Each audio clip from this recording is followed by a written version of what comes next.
This is my first view of Milan. From here, it looks like a normal city. It's in the north of Italy, near Switzerland. I didn't know much about it before coming here. And when you walk into this is the main attraction, the Duomo. And yeah, it's a lot bigger in person. Every part of it is carved. There are statues everywhere you look. Even close up, it's just constant detail. So I left the Duomo and I started walking around. And right away, it felt way quieter. Like there's still people, but it's not packed at all. And this part actually surprised me. I expected to be way more crowded around here, especially around the tourist spots. But the streets are very nice though. But at the same time, there's nothing really happening. You're just kind of walking and looking around. And it doesn't feel like you're missing anything either. Which is why people probably say Milan is overrated. Because you're expecting something magical and crazy at the same time. And this part was actually nice though. Like these covered walkways. You're out of the sun and everything feels much calmer. And the architecture here is way more consistent. And it's way better than being out in the open streets. And then you go back outside and it just feels normal again. Now some buildings only have such beautiful arches like this. And then you're seeing the same type of buildings. It's very consistent.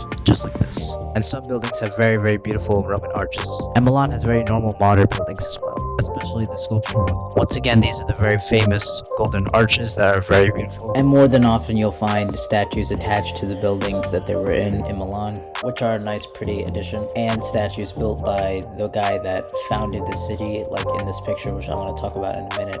A wide shot of Milan city center next to the opera. This is inside the Duomo. It looks way bigger than it looks outside, and you don't really get it until you're inside. Absolutely beautiful. And Milan has shops with white buildings and architecture within them that is very, very similar across the city. And hey, you can even leave some rooms in there for bikes, including food, that I found personally very delicious. Okay, so after walking around Milan for a while, I realized that you can't actually judge a city just for the appearance of it. Because on the surface, it looks kind of like a normal European city, if I'm being totally honest. But everything here starts at one place, and that is the Duomo. And no, this is not just a tourist spot, this is where the city began. Now, back in European cities, government, it all happened in one tiny square in a designated city. And Milan is one of the most perfect examples of this, where the Duomo lied, basically everything important lied in. And then right in the middle, we have a statue, Victor Emmanuel II, and he was the first king of a unified Italy back in the 18 to 1900s, when Italy was first becoming a real country. It marked the moment when Italy actually became Italy. So yeah, you're not just walking around any normal statue, you're walking around the guy that actually founded the country the city was in. Now here's where it gets interesting. The second you leave the Duomo, the second you leave the square, area gets much more quieter. And honestly, the city feels a lot more less impressive than it actually seems.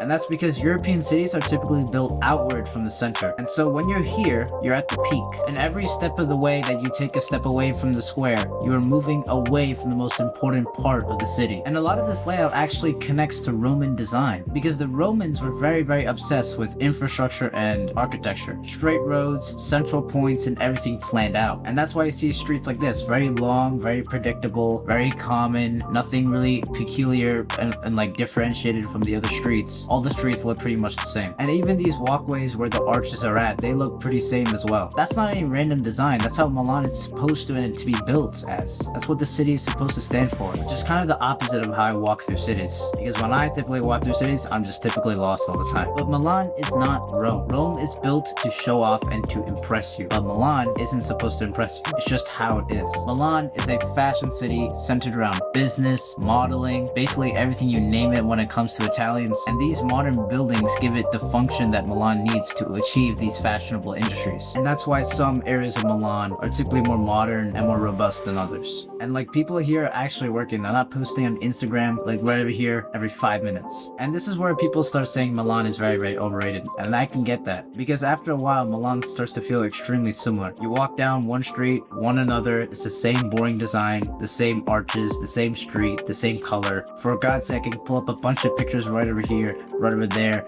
There's a bunch of like white streets that typically look the same across everywhere, including the city center. And there's no constant wow moments that when you walk through the city. Because it's more like, oh yeah, that's nice, that's nice, that's nice, that's nice. Oh, I'm seeing the same thing over and over again. But here's where I think most people miss. Milan is here to present itself, not to entertain you. And the fact that it's labeled as a tourist city is what I find the most appalling. It's not trying to overwhelm you or overwow you in any certain regards. It's supposed to just present itself to you, and it is your choice to visit. The details, the layers, the infrastructure, the fashion, the industries, you just have to notice it if you go there. Which, to be fair, most people aren't, because we're just speedrunning cities. Which, to be fair, most people aren't, because most of us are going through a city as fast as possible as we possibly can. Just don't expect Milan to carry your entire trip though. That's a huge mistake that you can make. 400 statues built into it, which is more than what most people actually even realize. And what's crazy is that no matter what or where you look, there's always more detail. There's no empty space. Everything is designed, intentional, beautiful, and designed.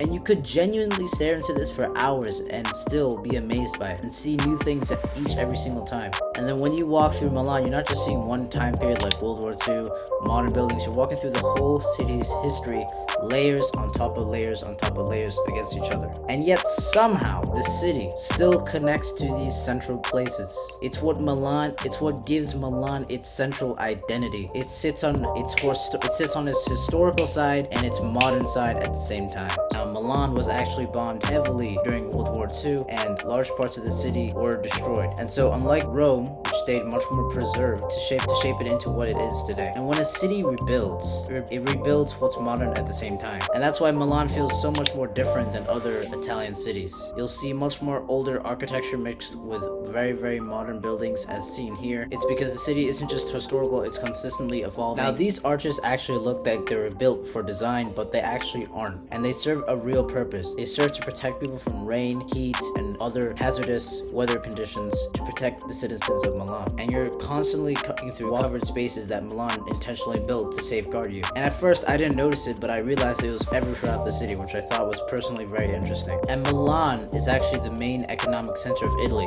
not Rome. Most of the country's finance, business, and major companies are stationed there, which is why everything feels so much more structured and modern. And I always thought Rome would be obviously the richest city in Italy because it's the capital, and just because how famous Rome actually is. I'm not gonna lie, I thought European breakfast would be at least bigger than what I ate, because what I ate was very, very small. It's just somehow a pastry, some hot chocolate, and somehow that's enough for breakfast. That's what I ate in the morning. And then for lunch, I had a nice risotto, which I really, really liked for lunch. And Italian food in general is just S tier. So my final thoughts on Milan is that it is a extremely good city to visit. I would recommend. Just expect constantly new things every single corner you see.